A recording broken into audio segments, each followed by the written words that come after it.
आणून ठेवायला लागते बघ. पाणी फेकायला.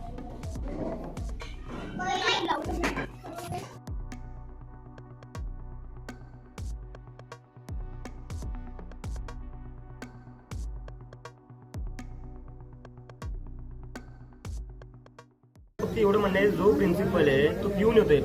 एक तर असा फिराडा प्रिन्सिपल कसं काय असू शकतो शाळेचा? इथं लहान लेकरं लहान मुली असतात आणि कंप्लेंट करूनही जर त्यांना काढणं, जे तुमचे सिनियर अधिकारी आहेत त्यांना तुम्ही सांगा की असं असं आहे, गावकरी म्हणतायत की आंदोलनाला बसायचं. जर त्या प्रिन्सिपलला काढण्यात नाही आलं तर, रोज पिऊन येत आहे तिथे, त्यांना जर नाही काढण्यात आलं तर इथं गाववाल्यांसोबत मी आंदोलनाला बसायचं ना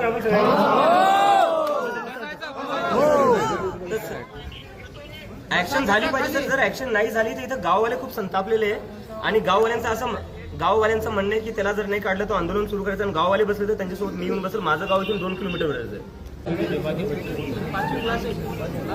क्लास आहेत, 2 शिक्षक आहेत, कसं हँडल करतील? 5 क्लासमध्ये 2 शिक्षक आहे सर. हे मला गाववाले सांगतायत की 5 इथं क्लासरूम्स आहे आणि त्याला शिकवायला फक्त 2च लोक आहेत.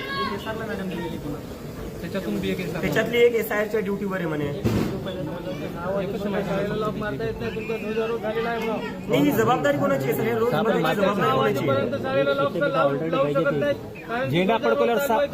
संध्याकाळच्या 6 वाजेपर्यंत शिक्षकाला बसावं लागेल. पण मुख्याध्यापक तुमचा स्वतः पिऊन बसतोय ना सर. तुमचा मुख्याध्यापक स्वतः पिऊन इथं आहे. तर मग आता तुम्ही सिनियर अधिकारी काय करताय यावर?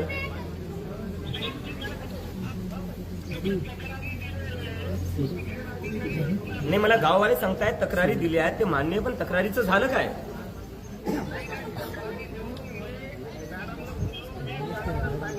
कोणत्या मॅडम आहेत? काळे मॅडम